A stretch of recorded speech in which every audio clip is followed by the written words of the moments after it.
Hello everyone, welcome to नोजुकेशन। Guys, आज की इस वीडियो में मैं आपको काफ़ी बड़े अपडेट के बारे में बताने वाली हूँ अबाउट दिल्ली यूनिवर्सिटी एडमिशन 2021। तो अगर आप लोग भी 12th क्लास में हैं और दिल्ली यूनिवर्सिटी में एडमिशन लेना चाहते हैं तो वीडियो बहुत ही इंपॉर्टेंट है, इसलिए वीडियो को एंड तक ज़रूर देखिएगा। और अगर चैनल से पहली बार जुड़ रहे हैं तो चैनल सब्सक्राइब करके बेल आइकन भी ज़रूर ऑन कर दीजिएगा। दोस्तों, जैसा कि आप सबको पता ही है, 12th बोर्ड के एग्ज़ाम्स जो हैं वो कैंसिल हो चुके हैं। ऑलमोस्ट हर स्टेट में एग्ज़ाम्स ऑलरेडी कैंसिल हो चुके हैं। जहां नहीं भी हुए हैं बहुत जल्दी वहां भी एग्ज़ाम कैंसिल हो ही जाएंगे।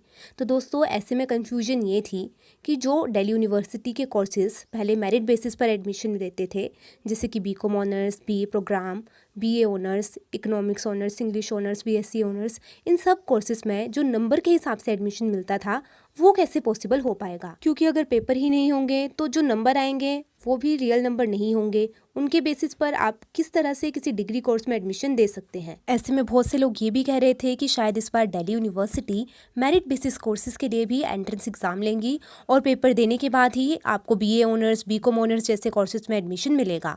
बहुत सी कन्फ्यूजन थी दोस्तों, कोई कुछ कह रहा था, कोई कुछ कह रहा था, और जैसे ही फैसला आया कि 12th बोर्ड के एग्जाम्स कैंसिल हो गए हैं तो ये कन्फ्यूजन और भी ज़्यादा बढ़ गई। लेकिन दोस्तों, हाल ही में दिल्ली यूनिवर्सिटी ने एक स्टेटमेंट इशू करी है, जैसे कि आप लोग अपनी स्क्रीन पर देख सकते हैं। ये आर्टिकल है दोस्तों द हिंदू के आज के न्यूज़पेपर का। टाइटल है डीयू में start registration process for UG admission on July 15 से ऑफिशियल्स। यानी कि दोस्तों, जो डीयू का अंडर ग्रेजुएशन का एडमिशन प्रोसेस है वो जुलाई 15 से स्टार्ट हो सकता है। तो एक बहुत बड़ी खबर है उन सभी स्टूडेंट्स के लिए जो वेट कर रहे थे कि आखिर कौन सी डेट है, कौन से मंथ में डीयू अपना रजिस्ट्रेशन प्रोसेस स्टार्ट करेगा। तो जुलाई 15 के बाद बहुत ज़्यादा पॉसिबिलिटी है कि ये स्टार्ट हो जाए। उसके बाद नीचे यहाँ पर लिखा गया है कि अ merit system will be followed, यानी कि एक मेरिट सिस्टम फॉलो होगा। तो जो लोग ये कह रहे थे कि मेरिट बेसिस पर अब इस बार एडमिशन नहीं मिलेगा, एंट्रेंस टेस्ट लिया जाएगा, यहाँ पर उनकी बात गलत साबित होती है, क्योंकि दोस्तों ये क्लियरली बता दिया गया है कि मेरिट सिस्टम को ही फॉलो किया जाएगा। और अच्छे से डिटेल में समझते हैं, पढ़ते हैं क्या लिखा है। DU is likely to begin the registration process from July 15. They said the timeline for the admission process will be fixed once the boards announce there decision on holding exams and declaration of result. यानी कि जब तक board ये नहीं decide कर लेता है कि एग्ज़ाम्स होंगे या नहीं होंगे, मतलब CBSE ने तो डिसाइड कर ही दिया है, लेकिन जो बाकी स्टेट बोर्ड्स भी हैं, और जब तक कि ये नहीं डिसाइड हो जाता है कि रिज़ल्ट कब तक आएगा, उसके हिसाब से ही फिर जुलाई 15 के बाद कौन सी डेट होगी ये फाइनल किया जाएगा।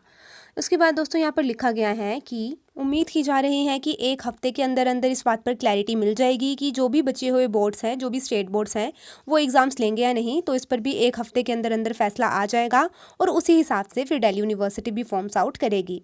फिर दोस्तों यहाँ देखिए, कहा गया है the official said as of now a merit system will be followed based on which admission will be conducted. यानी कि दोस्तों साफ है, मेरिट सिस्टम को ही फॉलो किया जाएगा। हालांकि उसमें कुछ चेंजेस होंगे या नहीं, इस पर अभी कोई भी बात साफ नहीं की गई है, लेकिन ये क्लियर है कि जहाँ जिन एग्जाम के लिए पहले मेरिट सिस्टम होता था उन एग्जाम्स के लिए इस बार भी मेरिट सिस्टम ही होगा। एंट्रेंस वगैरह नहीं लिया जाएगा। एंट्रेंस सिर्फ उन्हीं एग्जाम्स का होगा जिनके लिए पहले से ही एंट्रेंस होता था। फॉर एग्जाम्पल BBA, BMS, इनके लिए पहले भी एंट्रेंस होता था और इस बार भी एंट्रेंस ही होगा। बाकी दोस्तों, अभी तक DU की कोई ऑफिशियल नोटिफिकेशन आई नहीं है।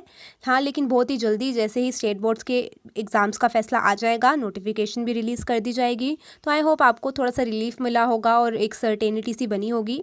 अगर वीडियो पसंद आई है तो वीडियो को ज़रूर लाइक कर दीजिएगा। कोई डाउट है तो कमेंट कीजिए और ऐसे ही और वीडियोस देखते रहने के लिए चैनल सब्सक्राइब करके बेल आइकन भी ऑन कर दें।